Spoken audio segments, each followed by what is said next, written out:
support. Donc, bienvenue à tous pour cette rencontre employeur, donc dans le cadre de la Semaine européenne pour l'emploi des personnes handicapées, et donc en partenariat avec Cap Emploi 37, où on va parler de travail et handicap. Donc, je me présente, Solène Guillot, je suis ergonome à la PST 37. Et Séverine Martin Marquez, donc je suis chef de service sur le maintien dans l'emploi et en emploi à Cap Emploi 37. Donc, quelques petites règles de fonctionnement avant de débuter cette présentation. Donc, merci de bien vouloir couper vos micros pendant toute la durée de la présentation. Si vous avez des questions, vous pouvez utiliser le chat comme certains ont déjà fait. Tout en haut, envoyer la petite bulle de discussion et on répondra aux différentes questions, soit au cours de la présentation, soit à la fin en fonction des différents échanges. Et si vous voulez, donc si ça vous dérange pas d'être en vidéo, au contraire, on préfère avoir le visage de tout le monde pour voir aussi les réactions. Donc, dans cette présentation, on a souhaité vous montrer un exemple de parcours de maintien en emploi via un cas concret.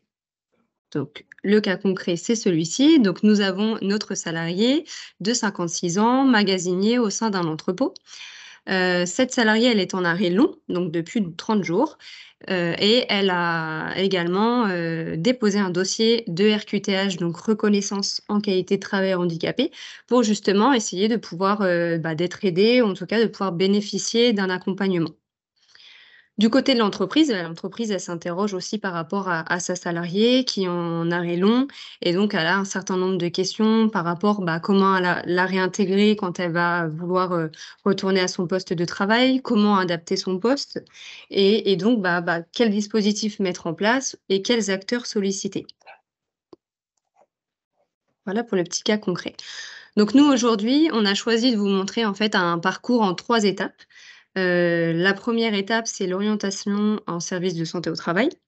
Ensuite, on a le relais à Cap Emploi et on a ensuite l'orientation ou en parallèle, l'orientation, au sein de l'AGEFIP. Donc on va détailler à peu près à la suite de la présentation, les différents, acteurs. Donc concernant l'orientation en service de santé au travail, donc on a un certain nombre de dispositifs, de visite et d'outils. Notamment, donc ça, c'est un dispositif qui fait suite à la réforme, de la loi santé-travail du 2 août 2021, qui est le rendez-vous de liaison. Donc c'est une nouveauté. Elle s'adresse aux salariés en arrêt de travail de plus de 30 jours, en continu ou en discontinu. Elle peut être à l'initiative soit de l'employeur, soit du salarié. Et l'objectif premier, c'est de maintenir un lien entre le salarié et son employeur pendant l'arrêt de travail. L'objectif, ça va être aussi de pouvoir informer le salarié sur ce qu'il peut bénéficier. Bien souvent, on sait que les salariés ne savent pas en fait, de quelles aides ils peuvent, bénéficier, d'aménagement, d'études de poste et cetera. Donc c'est vraiment un super outil pour l'employeur, mais aussi pour le salarié, hein, pour pouvoir, connaître un peu tous ces dispositifs. Dans ce qu'il peut bénéficier, on a notamment la visite de pré-reprise, on va le détailler juste après. Des actions de prévention de la désinsertion professionnelle, donc ça fait suite aussi à la nouvelle, loi santé-travail, hein, qui met un accent sur la prévention, pour favoriser le maintien en emploi. Parce que le maintien en emploi, c'est pas uniquement, quand il y a des, soucis de santé, hein. Enfin, en tout cas, il faut essayer de prévenir le plus possible pour éviter qu'une situation se dégrade et donc aussi d'informer sur les mesures d'aménagement de poste ou de temps de travail, à la reprise. Lors de ce rendez-vous, l'entreprise peut demander à ce qu'un membre de l'équipe pluridisciplinaire du service de santé soit à disposition. Donc ça peut être le médecin, ça peut être l'infirmier, ou ça peut être, pourquoi pas, un ergonome. Ce n'est pas un rendez-vous médical, c'est pas une visite et donc ce n'est pas obligatoire. Le salarié, peut refuser ce type de visite ou l'employeur également. Mais en tout cas, c'est vivement conseillé parce que ça peut favoriser quand même le retour, à l'emploi, en tout cas permettre d'anticiper. Un autre dispositif qui permet d'anticiper la reprise, c'est la visite de pré-reprise qui n'est pas à confondre avec la visite de reprise. Donc là, elle est recommandée, pareil, pour tout arrêt supérieur à 30 jours. Elle peut être à l'initiative du salarié, du médecin traitant ou un autre prescripteur de l'arrêt de travail, du médecin conseil de l'assurance maladie Et c'est une nouveauté, suite à la loi, pareil de 2021, c'est du médecin du travail. Alors là, c'est à condition que le médecin du travail soit, ait connaissance de l'arrêt, ce qui n'est pas toujours le cas, hein. Souvent le médecin du travail, voilà, n'a pas connaissance de l'arrêt du salarié. Alors, de plus en plus, justement avec les partenaires, le travail en partenariat et puis, quand on va en entreprise aussi, quand on va, l'équipe pluridisciplinaire va sur le terrain, on arrive à savoir à peu près, quand les salariés sont en arrêt. Si par exemple, il y a eu une étude de poste de demander, on va avoir, l'employeur qui va revenir vers nous si la personne est en arrêt. Donc nous, ça va permettre de faire le lien avec le médecin du travail. L'objectif de la visite de pré-reprise, c'est de, trouver enfin d'envisager le retour au travail, de pourquoi pas proposer des aménagements, des reclassements ou en tout cas des restrictions, éventuelles, d'aptitude au poste. On insiste sur, le fait de réaliser cette visite le plus précocement possible, donc au moment de l'arrêt du travail, en fait, d'anticiper un peu, la fin de l'arrêt de travail parce que certains dispositifs peuvent être longs à mettre en place. Donc pour faciliter, en tout cas pour que ce soit favorable, qu'il y ait une suite favorable, voilà, on conseille quand même de faire cette visite le plus rapidement possible. Les conditions, elle est réalisée par le médecin du travail ou l'infirmier en santé travail pendant l'arrêt de travail et à l'issue de la visite, une fiche de préconisation peut être adressée à l'employeur avec l'accord du salarié. Donc des préconisations, ça va être par exemple un aménagement du temps de travail, une reprise par exemple en temps partiel thérapeutique, une étude de poste. On va le voir dans notre cas, un autre dispositif qui peut être mis en place. On demande l'accord du salarié parce que le salarié n'a pas obligation d'informer son employeur de cette visite de pré-reprise. Mais évidemment, s'il y a des aménagements à mettre en place, il faut que l'employeur soit mis au courant. Donc si on reprend notre petit cas, notre salarié, donc ces différentes visites ont permis, pour l'employeur, donc l'employeur a contacté la salariée, via le rendez-vous de liaison pour pouvoir la conseiller ou en tout cas lui demander de faire le conseiller de faire une demande de prévisite auprès du médecin du travail afin, d'envisager une reprise dans de bonnes conditions. Donc la salariée a fait, la demande d'une prévisite et pendant cette visite, le médecin du travail a pu faire le point sur l'état de santé de la salariée et il a ainsi préconisé la mise en place d'un essai encadré. L'essai encadré, dans notre cas, ça va permettre de tester un nouveau poste de travail parce qu'en fait, le médecin a vu que, il y avait des difficultés pour occuper l'ancien poste, enfin le poste, avant l'arrêt de travail et donc voilà, il veut tester sur un autre poste, avec, des préconisations qui soient adaptées, pour pouvoir justement envisager la reprise progressive. Alors là, effectivement, hein, c'est juste pour information, Mmh. laisser encadrer sur cette situation, c'était pour envisager sur un nouveau poste. Par contre, ça peut aussi être mis en place pour une reprise, pour tester un peu la reprise sur le même poste Mmh. et notamment pour faire le point sur le matériel qui aurait pu être préconisé pour voir si les aménagements suffisent ou non. C'est ça. Voilà et ça peut être aussi également sur une autre entreprise. Ça va être soit, dans la même entreprise, soit sur une autre entreprise. Et donc, si vous vous rappelez bien, la salariée, elle avait fait une demande, elle avait déposé une demande de reconnaissance en qualité de travailleur handicapé. Donc dans ce cadre, le médecin du travail, du service de santé, a sollicité directement Cap Emploi pour la mise en place de l'essai encadré. Donc ça fait partie d'un partenariat donc, entre, Cap Emploi et la PST 37 qu'on a mis en place. Dès lors qu'il y a une RQTH, un dossier, de déposer ou un statut de BOTH, c'est Cap Emploi qui va intervenir directement. S'il n'y a pas ce statut-là, ça va être dans ce cas les ergonomes de la PST qui vont intervenir, voilà, pour faire les études de poste. Mais là, du coup, c'est Cap Emploi qui intervient pour la mise en place de l'essai encadré. Effectivement, l'essai encadré, il y a besoin d'un tuteur, en fait, sur place, et puis, ça va permettre aussi de voir ce qu'on peut mettre en place pour la personne. Donc les aménagements, Séverine en parlait à l'instant, que ce soit technique ou organisationnel. On a deux questions en ligne. Bénéficier du rendez-vous de liaison, le salarié doit-il toujours être en arrêt? Est-ce qu'ils ont l'impression que c'est très court pour organiser ce rendez-vous? Mmh. Bah, oui, alors après, en tout cas, oui, le salarié doit être en arrêt parce que ça permet justement de maintenir le lien, pendant l'arrêt avec le salarié. Après, voilà, on a vu que c'était, un arrêt de plus de 30 jours. Alors, ça ne veut pas dire que c'est pas parce qu'il y a 30 jours d'arrêt, je pense que le rendez-vous de liaison doit forcément être sollicité. Mmh. C'est plus quand même dans des cas où en termes de reprise, il y a quand même des informations peut-être à faire passer en amont. C'est ça. Et c'est pour ça. Donc, c'est en aucun cas, je pense, une obligation. C'est pour ça Mmh. que le délai n'est pas très court. Non, c'est un délai s'il nécessite de le mettre en place. C'est ça, c'est ça.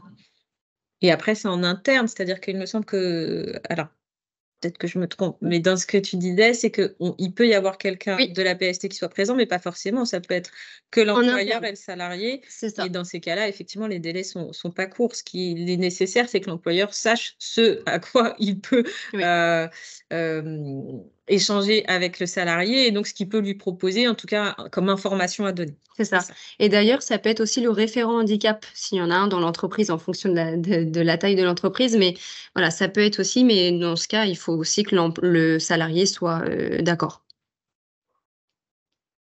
Deuxième question, est-ce que la loi du 2 août 2021 concerne également la fonction publique territoriale? Si je me trompe sur l'acronyme, parce qu'il y a écrit FPT, j'ai traduit par la fonction Mmh. publique territoriale. Si ce n'est pas le cas, n'hésitez pas à le dire. Alors effectivement, alors en tout cas avec la loi du 2 août 2021, maintenant, les entreprises de la fonction publique peuvent adhérer au service de santé au travail, comme pour aussi j'ai perdu le nom. Oui, les travailleurs indépendants, voilà. Mmh. Et ça, cette, loi, alors on va le voir après, mais ça a permis en fait aux services de santé de créer une cellule en interne. C'est qu'on appelle la cellule PDP, donc de prévention de la désinsertion professionnelle, qui met l'accent là également en fait sur la prévention, le maintien en emploi et la prévention de manière, globale. En fait, là, ça doit être décliné en fonction publique, à mon avis. Je sais pas. N'hésitez pas à nous dire, hein, si on répond pas, aux questions clairement, enfin voilà, Et vous même pourrez que là, il parle que de salariés, donc je sais que c'est pas, en tout cas, c'est pas cette loi-là, ça a dû être décliné après. Excusez-moi, par contre, il y en a d'entre vous qui sont en train de discuter entre eux et ils ont leur micro allumé et on vous entend du coup. C'est pas grave si ça concerne tout le monde, mais juste pour vous dire, voilà, il y a vos échanges qui sont. Mmh. OK, donc on va continuer. Donc là, effectivement, on a vu donc le médecin a sollicité Cap Emploi pour mettre en place l'essai encadré. Donc je vais laisser, la parole à Séverine pour la suite de la présentation. Excusez-moi, j'accepte quelqu'un qui était en train de d'essayer de participer. Alors donc pour Cap Emploi quand même, pour, vous expliquer un petit peu qui on est, Cap Emploi, on intervient pour les personnes qui sont reconnues travailleurs handicapés ou en voie de l'être, et qui soient salariés ou demandeurs d'emploi. Et là, du coup, on va parler surtout du service maintien en emploi, c'est-à-dire que, l'objectif étant de maintenir les personnes qui sont en situation de handicap sur leur poste de travail, dans leur entreprise. Mais aussi, on fait du maintien en emploi, c'est-à-dire que d'essayer, de maintenir la personne sur une activité, enfin sur une activité en général.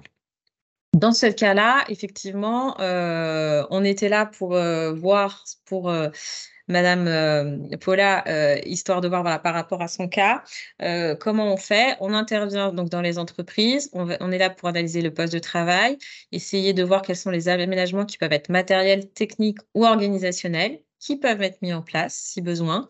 Si on a besoin de plus, on a aussi des prestations, qui sont, financées, et qu'on peut mettre en place quand on a, voilà, besoin d'un petit peu d'éclairage, supplémentaire. Et puis ensuite, on est là pour, aider les employeurs, mais comme aussi, les salariés, à voir quelles sont les aides dont ils pourraient bénéficier, pour mettre en place aussi ce qu'on a préconisé. D'accord? On intervient, pour ce qu'on appelle de la compensation du handicap.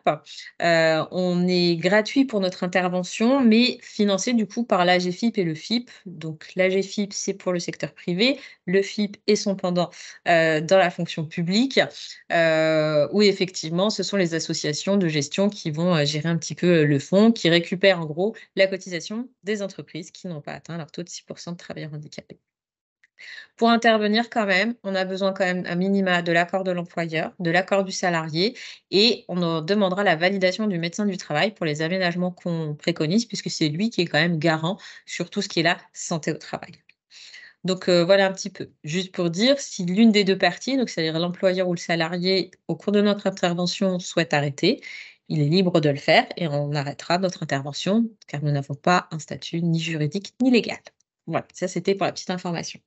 Concernant du coup le cas, de madame Paula, donc on a eu un rendez-vous téléphonique, on a recueilli effectivement, comme je vous l'ai dit, l'accord de la personne et l'accord de l'employeur et on a pris un rendez-vous sur site parce que pour analyser le poste de travail, effectivement, on a besoin de voir l'environnement de travail, le poste, les activités, le matériel, les outils qui sont utilisés dans le cadre de l'activité de la personne. On a du coup recueilli les difficultés, donc dans notre cas, c'était une problématique en termes de gestes répétés et de port de charge.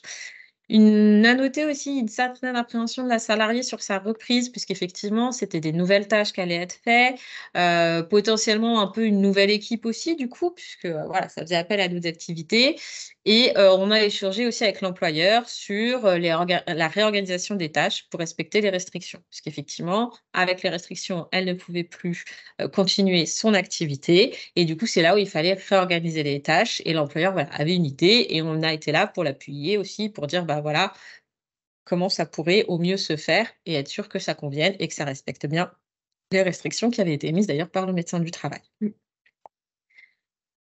Ensuite, du coup, on a préparé, un plan d'action avec l'ensemble des parties et on a repris, du coup, l'essai encadré qui avait été préconisé par le médecin du travail afin de voir, si sur un poste de préparation de commande, avec certains tests de matériel et un volume horaire aussi qui était progressif, la personne pouvait, du coup, reprendre sur son activité. Donc ça nécessitait une reprise avec l'explicitation pardon, des nouvelles tâches et une mise en binôme avec un tuteur. C'est à ça que nous a servi l'essai encadré, de valider ce que on avait tous dit en se disant, bah voilà, afin de respecter les restrictions en termes de l'activité d'entreprise. Donc un essai encadré, ça a quand même une durée qui est limitée à 15 jours, il me semble, ou 3 semaines, parce que ça a changé. C'est 15 jours, 14 jours, mais c'est que c'est fractionnable, en fait.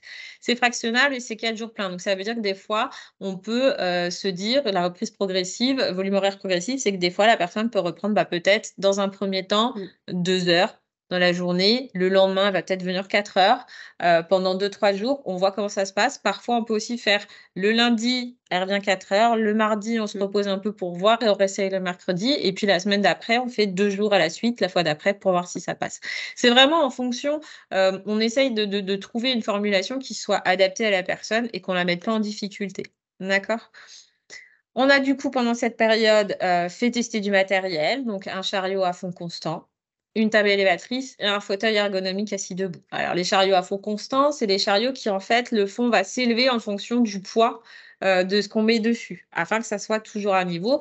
Plus on en met, plus effectivement ça va descendre, mais ça fait qu'on peut toujours travailler à même hauteur, ce qui a évité en fait une élévation pardon, de ses membres supérieurs et ce qui évitait aussi du port de charge, d'aller chercher le GOI par exemple au fin fond du chariot, bah là, du coup, le chariot, enfin, vu que ça fond constant, ça remonte et du coup, elle peut prendre le colis à sa hauteur et le déplacer sur la table. La table élévatrice, c'était pareil, ça permettait de le mettre vraiment à dimension et à hauteur, ce qui fait que même par rapport au chariot et à la table où elle devait, ensuite mettre les colis, ça pouvait faire un système de bascule et juste de glisser et du coup, le port de charge était, réduit, voire quasi inexistant, parce que du coup, c'était plus du glissement, ce qui est pas la même chose en termes d'activité. Et du coup, après, il a fallu effectivement de voir, bah, voilà, ce matériel-là, à hauteur de combien, ça pourrait être pris en charge, sur les aides financières. Donc là, effectivement, c'était du secteur privé, donc c'était la GFIP, en respectant leurs critères, de, compensation du handicap strictement. Au niveau de la suite pour cette, situation-là, la personne a pu, après l'essai encadré, donc ça a été validé par l'ensemble des parties, hein, donc par le médecin du travail aussi, et puis, par la salariée, par l'employeur. Voilà, c'était une situation qui était valable. Donc elle a pu reprendre, par contre, on a fait une reprise à temps partiel à 70 dans un premier temps, qui a été envisagée, pour une reprise ensuite à temps plein, au fur et à mesure. On restait toujours dans le fait que ça soit progressif pour être sûr, voilà, de pas arriver et tout de suite de recasser la situation, de recréer une problématique de santé. Et puis du coup, on a programmé un suivi à 3 mois afin de faire le point sur la situation, et s'assurer que tout allait bien et du coup, c'était le cas. La personne avait pu reprendre à temps plein. Ça se passait bien et donc voilà, c'était, une bonne situation de maintien. On vous a mis l'orientation de la GFIP. Pourquoi? Donc, je vous laisserai lire dans le détail les diapos qui sont là. Moi, je ferai juste un bref résumé, on va dire. C'est que la GFIP, on s'est rendu compte dans cette situation que l'entreprise pouvait aussi, du coup, bénéficier d'un diagnostic action de la GFIP, puisqu'effectivement, on sait que c'est une activité sur tout ce qui est préparation de commandes qui peut avoir des fois des difficultés, créer des difficultés de santé. Pourquoi? Parce qu'il y a des troubles musculo-squelettiques, il y a du port de charge, il y a des gestes répétés, ça crée un peu tout ça. On le sait. Et donc, du coup, là, c'était d'aider les entreprises, d'une aussi, à gérer leur politique handicap, c'est-à-dire en termes de maintien, en termes de recrutement, comment faire, mais aussi en termes de prévention. Qu'est-ce qui peut exister, qui peuvent être mis en place? Des fois, on a besoin aussi de sensibiliser le collectif de travail à certaines typologies de handicap. Et la GFIP propose aussi des fois des sensibilisations qui sont très personnalisées en fonction de la demande de l'entreprise. Voilà, ils ont différentes choses et en fonction, on va préconiser ou pas de se dire, bah voilà, mettez-vous en relation avec la GFIP, ils vont pouvoir vous aider sur telle ou telle thématique. Et notamment quand il y a aussi de la prévention sur un collectif de travail, quand nous, on intervient en amont, qui est pour une sollicitation individuelle, parce que pour le coup, Cap emploi va vraiment intervenir pour la situation de la personne. Mais quand on voit que c'est une dimension qui peut être collective en termes de prévention, on va aussi en échanger avec l'employeur. Et c'est là où des fois, on va du coup nous-mêmes informer du coup la PST en disant, bah là, il pourrait y avoir peut-être de la prévention.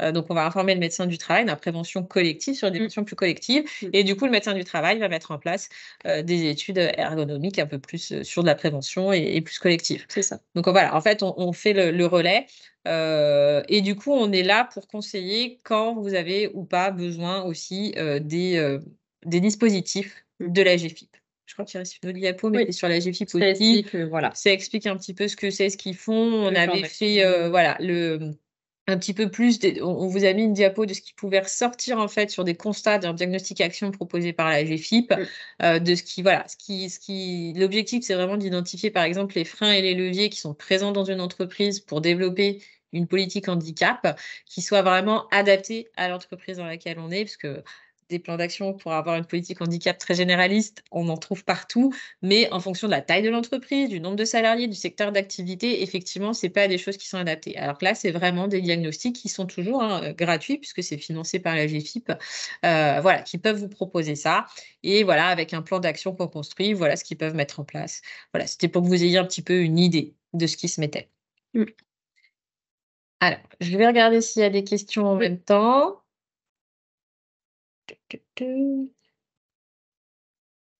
Alors, vous intervenez sur la demande de qui? Si c'est nous, Cap emploi, nous, on peut intervenir sur un peu sur demande de tout le monde. C'est le salarié peut nous solliciter directement, l'employeur peut nous solliciter directement aussi, la médecine du travail nous sollicite aussi directement. On a aussi les assistantes sociales, parfois de la CARSAT ou de la CPAM, ou des assistantes sociales du réseau prévention main centre, par exemple, ou des maisons de solidarité. Par contre, à chaque fois, il faudra du coup quand même l'accord du salarié dans un premier temps. Quand c'est donc du coup d'autres organismes, quand c'est les assistantes sociales, souvent on va avoir les coordonnées salariés. On s'assurera toujours que le salarié est d'accord pour qu'on contacte son employeur et que du coup il soit au courant, bien évidemment. Mais et puis voilà, après le service de santé au travail, eux, ils savent et on travaille avec une charte, donc on travaille tellement ensemble qu'ils s'assurent que tout le monde soit d'accord avant de nous transférer la situation, bien évidemment. Et donc voilà. Et puis dans tous les cas, si jamais une situation ne peut pas être prise en charge par Cap emploi, dans le cas justement où il n'y a pas d'accord, parce que le salarié n'est pas obligé, pareil, d'informer son employeur de sa RQTH. Donc dans ces cas-là, ça revient auprès de la PST et c'est les ergonomes du coup qui interviennent. Et donc, bah, nous, on intervient surtout à la demande du médecin, généralement, enfin, dans la majorité des cas, hein, c'est le médecin qui voit les salariés en visite et qui fait, des demandes d'intervention quand il détecte, des difficultés. Et donc ça peut être individuel, mais ça peut être collectif, comme disait Séverine tout à l'heure, hein, voilà, ça peut être sur des thématiques, comme, les troubles musculo-squelettiques, la conception de nouveaux locaux, ça peut être le maintien en emploi évidemment, ça voilà, après c'est sur tous les secteurs des entreprises qu'on suit, et il arrive aussi qu'il y ait des employeurs qui nous contactent directement, voilà, pour qu'on puisse intervenir dans l'entreprise. Je repose une question, donc comment intégrer dans une entreprise une personne qui est déficiente auditive? Alors tout va dépendre de sa situation dès le départ. Alors il est vrai que Cap emploi, on va accompagner aussi les demandeurs d'emploi. C'est un autre service, mais c'est pas grave, on l'a quand même. Donc en fait, au sein des pôles emploi, vous avez un lieu unique maintenant, une offre de service intégrée, donc un lieu unique d'accompagnement.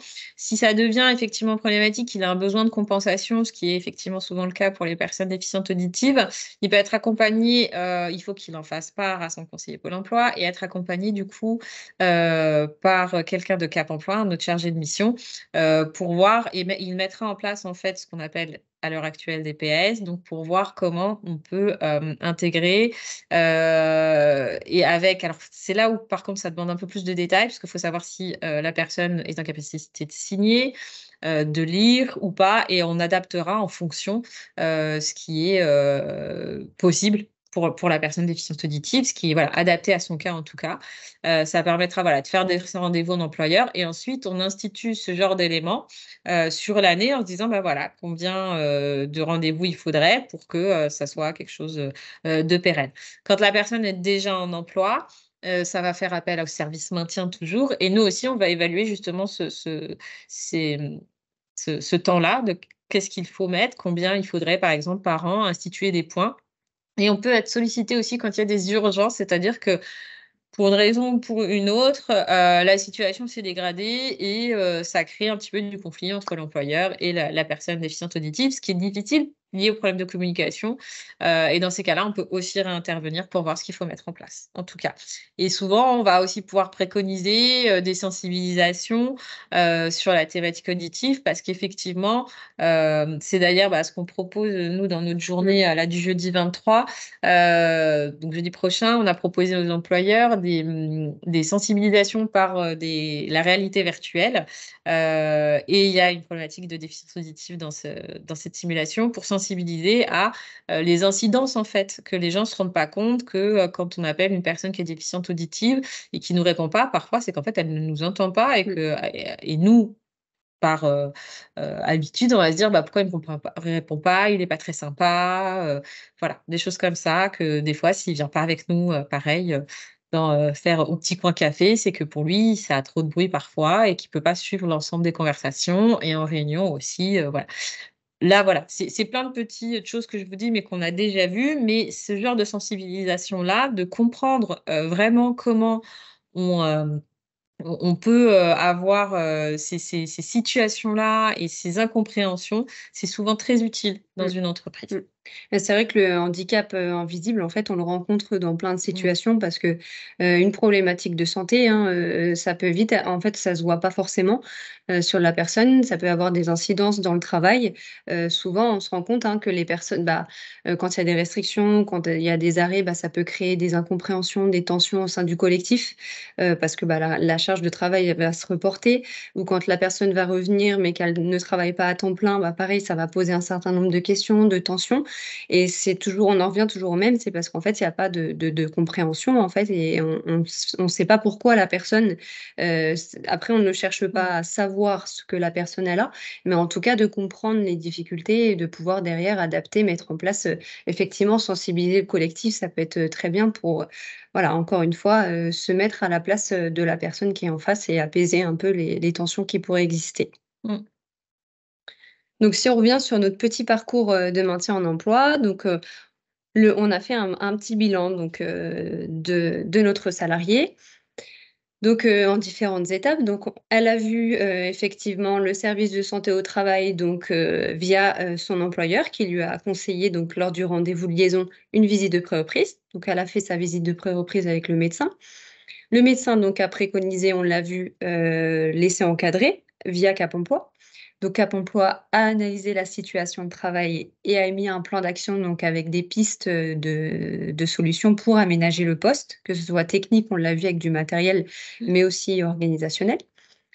En parallèle, donc on a contacté, enfin l'entreprise, ou Cap emploi aussi, a contacté l'AGEFIP pour pouvoir proposer donc un diagnostic action pour mettre en place une politique interne de maintien en emploi et anticiper du coup certaines situations qui pourraient potentiellement se dégrader, ou en tout cas éviter que la santé des salariés bah, en tout cas, qu'il y ait d'autres difficultés qui puissent, voilà, Et puis apparaître. ça respecte leur politique handicap aussi. Et effectivement, il y a quand même une contribution pour les Mmh. entreprises qui ont plus de 20 salariés. Et que parfois, c'est aussi de voilà, comment réussir à atteindre et avoir une vraie politique de Mmh. fond sur le handicap. C'est ça. Et donc ensuite, il y a eu la visite de pré-reprise, donc ça, c'est de reprise, pardon. Où l'employeur donc dès qu'il a su la date de fin d'arrêt du salarié, a pris contact avec le service de santé au travail pour avoir une visite de reprise. Donc cette visite, elle peut être organisée jusqu'à un délai de 8 jours suivant la reprise effective du travail. Et donc, pendant cette visite de reprise, le médecin du travail donc a validé les préconisations, comme on l'a vu tout à l'heure, de Cap Emploi, et donc a émis un avis favorable, à la reprise de la salariée à ce nouveau poste aménagé. Donc voilà pour notre petit cas. Est-ce qu'il y a d'autres, questions avant qu'on passe à la suite? Pour l'instant, non. Peut-être quelqu'un est en train d'écrire. Ouais. Faut continuer quand on a la réponse. Ah! Pour solliciter Cap emploi, alors excusez-moi, parce que du coup, je vois pas. Le salarié a-t-il obligatoirement de déposer un dossier à la MDPH au préalable? Alors, pour solliciter Cap emploi, dans le cadre du maintien en emploi et dans l'emploi, non, il n'est pas obligé de l'avoir déjà déposé. Par contre, il doit avoir l'intention de le faire. Et du coup, au bout d'un moment, dans le 1er mois ou dans les 3 mois, on va effectivement se demander: est-ce qu'il y a quand même une attestation d'un document qu'il aurait pu voilà, enfin qu'il ait quand même entamé les démarches? S'il n'entame pas les démarches, déjà notre intervention devra prendre fin, mais c'est surtout qu'en fait, ça va aussi retarder puisque quand on va avoir besoin en termes de financement pour certaines prestations ou autres, c'est un document qu'il va falloir qu'on ait. Notamment pour toutes les demandes de financement, il faut au moins un accusé de réception. De la RQTH quand c'est la RQTH, bien évidemment. Après, quand c'est sur, d'autres éléments, voilà, on voit comment ça peut être fait. On sait par exemple les maladies professionnelles ou les accidents du travail avec rente supérieure à 10 ça peut être un peu long de statuer. Donc c'est là où on va leur demander, le temps que vous soyez statué là-dessus, faites quand même une demande de RQTH, ça serait un peu plus rapide. Mais voilà, on n'est pas obligé d'avoir la notification effective en tout cas, sachant que les délais sont, assez longs. C'est pas le département le pire, je vous rassure. Mais quand même, c'est à peu près 8 mois. Mais c'est pas grave et même pour solliciter les aides, quand c'est avec la GFIP, rien qu'avec l'accusé de réception de la MDPH, on peut le faire quand même. Quand vous dépendez de d'autres structures, comme l'OETH ou Handiem, là, ça peut être un peu différent. Parfois, la RQTH doit être effective pour la sollicitation des aides financières. Je répète bien, c'est la sollicitation des aides financières, pas nous, notre intervention. Voilà. Mais au bout d'un moment, on va le demander quand même, pour s'assurer que la personne a quand même bien déposé. Et il vaut mieux parce que sinon après, en fait, c'est que ça va créer dans nos interventions, si la personne ne souhaite pas déposer le dossier, ça va créer un espoir, on va lui montrer de ce qu'elle pourrait être mis en place. Et après, quand financièrement, si elle n'a toujours pas déposé la demande, du coup, les sollicitations financières ne pourront pas se faire. Et ça peut souvent créer un peu de déception quand on a vu, ah oui, en fait, j'aurais ça. Des fois, ça les motive à le faire. Mais normalement, on s'assure quand même qu'ils ont l'intention de déposer un dossier. Parce que parfois, voilà, certains n'ont pas forcément envie, il faut passer outre toutes les préjugés et tout ce qu'on se fait de, «Bah, oui, mais je vais être estampillé, travailleur Mmh. handicapé». Donc on leur explique quand même, hein, aussi, tout ce que ça peut leur apporter et que voilà. Et après des fois, ça peut être un travail de longue haleine Mmh. aussi qu'on fait, en lien avec vous et aussi parce que les entreprises là-dessus ont un fort potentiel de se dire, voilà, qu'est-ce qu'il faut ou pas, mettre en place, comment aborder ce sujet, comment faire voir aussi que, vous êtes une entreprise qui est rendue accueillante et qui fait qu'effectivement vous allez aménager les postes et que c'est pas parce que la personne, est reconnue en situation de handicap que vous allez la licencier et qu'il y a des choses qui sont possibles et c'est souvent ce qui se passe d'ailleurs. Je trouve que ça soit à votre intervention ou notre intervention, quand on intervient, qu'on aménage un poste, nous on dit souvent: «Ça nous fait des petits». C'est-à-dire que ça augmente les signalements parce que les personnes ont vu en fait que, ils pouvaient, voilà, avoir accès à certaines choses, qui, du coup étaient pris en cap, qu'on n'a pas licencié la personne, que ça pouvait réduire des douleurs et du coup, ils font part de leur RQTH à leur employeur. Mmh. Alors, et voilà, donc quelqu'un a bien précisé, parce qu'effectivement, c'est souvent le cas, dans la fonction publique territoriale, il faut effectivement que la RQTH soit, valide, notamment pour faire les demandes au FIP, du coup, pour le coup. Alors sur la constitution du dossier MDPH, nous, on va pas forcément être là pour ça. Par contre, à la, MDPH, donc la maison départementale des personnes en situation de handicap, quand c'est là où vous dossiez le dossier de demande de MDPH, vous pouvez prendre rendez-vous pour avoir quelqu'un qui va vous aider à construire le dossier. Parfois aussi, il y a souvent les assistantes sociales dans les maisons de solidarité qui le font. Et au sein de la PST 37 aussi, donc le médecin du travail peut aider le salarié à constituer son dossier. Ça peut être l'infirmier, l'infirmière, ça peut être aussi nos assistants sociaux, parce qu'on a aussi des assistants sociaux en interne. Donc voilà, il ne faut pas hésiter en fait à demander. Voilà, vous avez notre site internet où vous avez un contact. Vous pouvez nous contacter directement pour demander à voir par exemple l'assistant social. Et après, voilà, il pourra vous conseiller sur toutes les démarches aussi, sur tous les dispositifs qui existent, et puis sur la constitution du dossier.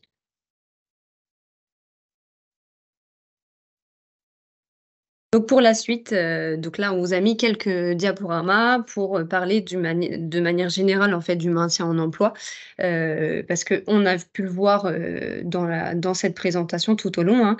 Donc il y a 3 points, on va dire trois points clés dans le maintien en emploi, et notamment c'est d'intervenir le plus en amont possible. On l'a vu notamment pour la visite de pré-reprise, on en a parlé, mais également laisser encadrer. Hein, c'est plus simple en fait si c'est fait le plus en amont possible pour que ce soit efficace.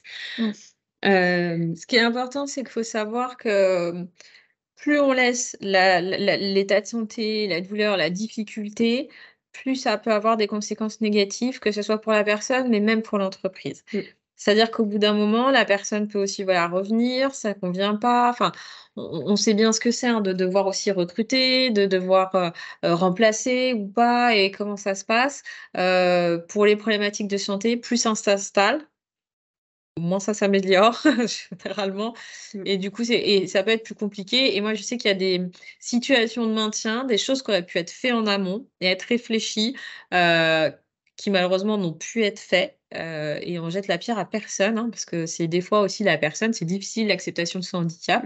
Mais parfois elle ne sait pas ce qu'elle pourrait mettre en place, et du coup ça lui fait peur aussi, et on peut tous être pareil, quand ça nous fait peur, on met ça bien au fond et bien en bas. Mais voilà, plus on intervient en amont quand même, et plus on peut essayer d'envisager les solutions. C'est-à-dire que même vous, avec vos salariés, plus vous allez intervenir en amont, et c'est là où le rendez-vous de liaison est vraiment, je pense, un bon outil. Parce que pour être intervenu sur des situations de maintien, quand j'arrive et qu'il y a l'employeur d'un côté qui me dit: «Mais vous vous rendez compte, il m'a jamais tenu au courant, je savais pas», et que l'autre côté, j'ai le salarié qui me dit: «Mais vous vous rendez compte, il s'est jamais préoccupé de prendre de mes nouvelles, de savoir comment j'allais». Chacun ne le fait pas à côté, en raison parfois aussi de faux semblants légaux, où on se dit, on n'a pas le droit de contacter, qui n'est pas tout à fait vrai, mais ce que je comprends aussi de la part des employeurs, mais du coup, ça crée de la tension. Ce rendez-vous de liaison, au moins, il doit être proposé. Alors, je crois qu'il peut être refusé quand même par le salarié, mais au moins, il est proposé, et au moins, vous pouvez en discuter, et au moins, ça permet de mettre en place des choses en amont, même si des fois, alors c'est pas le but, on est bien d'accord, mais même si des fois, c'est aussi de se dire que la personne, elle a peut-être besoin aussi de retravailler un autre projet professionnel, pas toujours en lien avec son état de santé, hein, mais ça peut des fois être aussi un déclencheur. Mais c'est surtout d'essayer d'anticiper pour pas qu'au moment de la reprise, c'est-à-dire que même si, l'inaptitude sur le poste, et qu'il y a pas de possibilité de reconversion en interne, ce qui est pas le but, on est bien d'accord, hein, mais devait être le cas, des fois on a pu l'anticiper, et la personne a pu commencer à travailler, un projet, donc c'est sur le maintien, ce qu'on appelle nous, chez nous, le maintien en emploi et l'évolution professionnelle.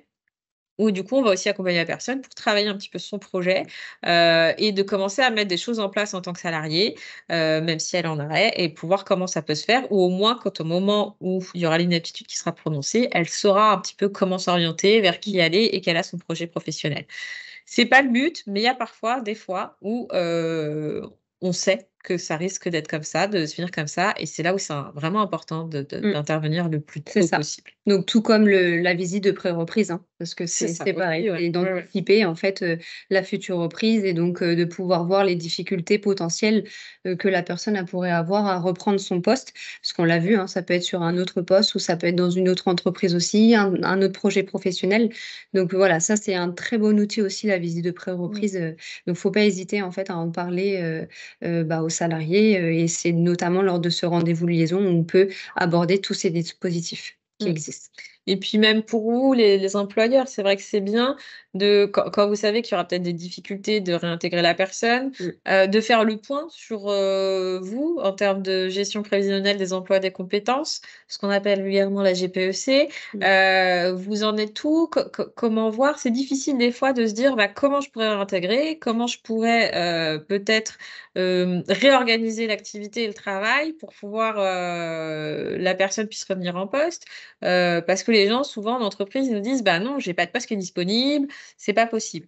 C'est parfois vrai, c'est pas possible toujours, mais des fois, on peut réfléchir en amont et ça permet aussi, voilà, de se re-questionner sur, vous, votre propre politique, donc certes sur le handicap, mais aussi en plus gros et de se dire: «Bah, voilà, comment ces situations-là» on sait que parfois sur certaines activités, certains secteurs, le recrutement est compliqué et Mmh. là, c'est en dehors du handicap ou pas du handicap.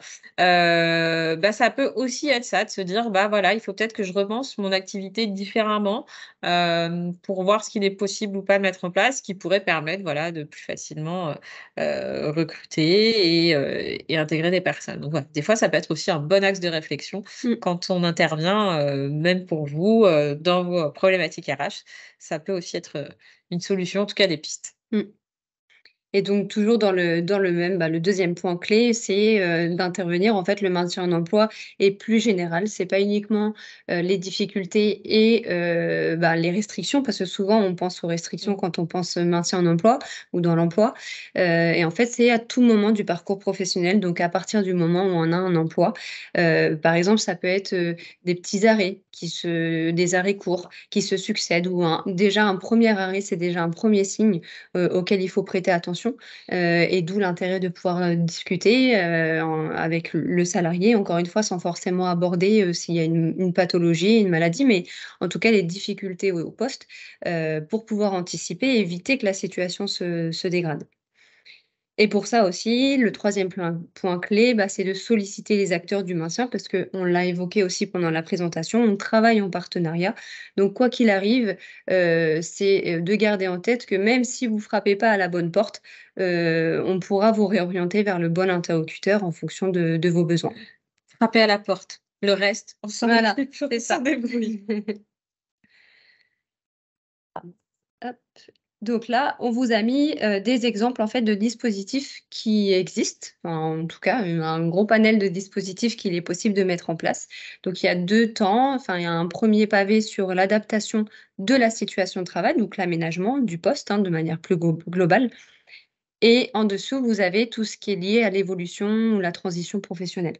C'est un peu ça, ouais. Voilà. Mmh. Donc après, n'hésitez pas si vous avez des choses, est-ce qu'il y a certains dispositifs que vous avez déjà mis vous en place au sein de vos entreprises? Est-ce que vous en connaissez? Est-ce que, certains c'est un peu flou? N'hésitez pas, voilà, à nous poser des questions.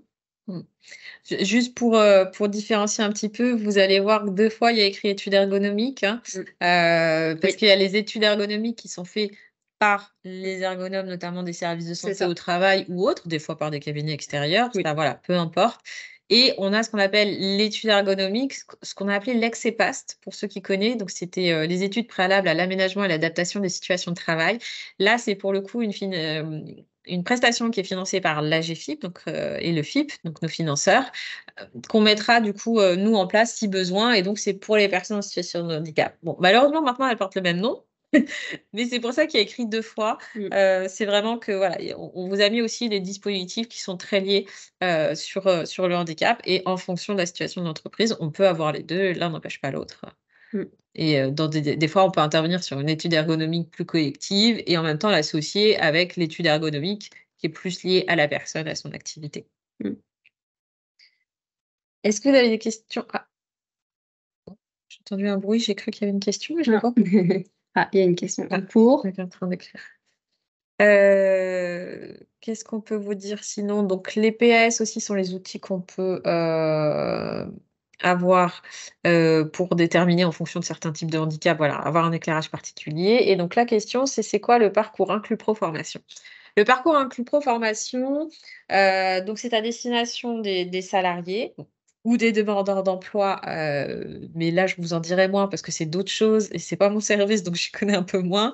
Pour les salariés, en fait, c'est quelque chose que nous allons nous préconiser, sur prescrire, parce que je crois qu'on est les seuls prescripteurs avec, la CPAM aussi. Où on peut, voilà, quand la personne regarde de l'environnement complexe, de son handicap, de ses difficultés à se positionner sur un autre projet professionnel. Là, c'est vraiment pour réfléchir sur sur de la reconversion professionnelle et de faire le point et de faire toutes les démarches. Donc, nous aussi, c'est ce qu'on dispense, mais voilà, en fonction de certaines, problématiques particulières ou de complexité, on peut faire appel au parcours inclus pro formation. Si on n'a pas répondu à votre question, vous pouvez me reposer Oui. la question.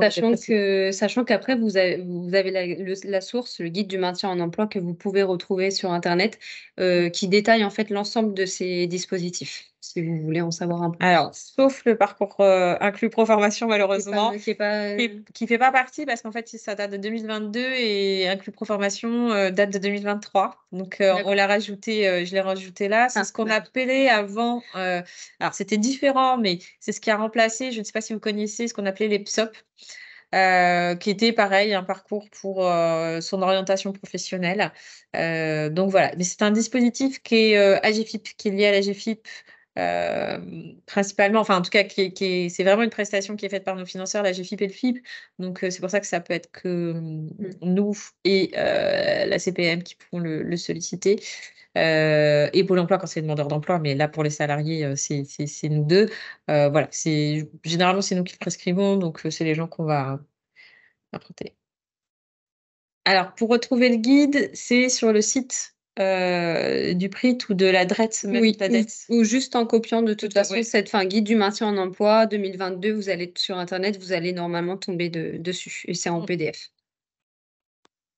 Donc voilà, il faudra juste changer, il y aura écrit EPAS à la place d'études ergonomiques Oui. et il y aura écrit, PSOP à la place de parcours inclus pro formation. Et donc ici, on vous a recensé, remis, alors c'est pareil, ça fait partie du guide, hein, des acteurs qui sont mobilisables dans toutes les situations, donc qui sont liés au dispositif qu'on a présenté juste avant, enfin qui était sur la diapo d'avant, que ce soit maintien dans l'entreprise au même poste ou maintien au poste mais dans une autre entreprise, on en parlait. Donc là, c'est pareil, n'hésitez pas s'il y a certains acteurs que vous ne connaissez pas, on a parlé, là, on a parlé à peu près de tous les acteurs, hein, si je me trompe pas. Pour préciser juste, l'OETH, c'est un accord de branche. Donc en fait, c'est le pendant de la GFIP plus ou moins, parce que c'est pas il y a la GFIP et le FIP et après il y a OETH. OETH et en DIEM d'ailleurs, qui n'est pas noté là-dessus, c'est assez rare. Donc en DIEM, en fait, c'est un accord de branche sur les entreprises dans la fabrication du médicament. On en a quelques-unes dans le département et l'OETH, ça va être principalement les organismes, médico-sociaux. Donc, qui vont être affiliés à l'ETH. Donc vous êtes affilié à l'un ou à l'autre, ou à la GFIP directement. Par contre après, donc voilà, en termes de financement, ça a des subtilités.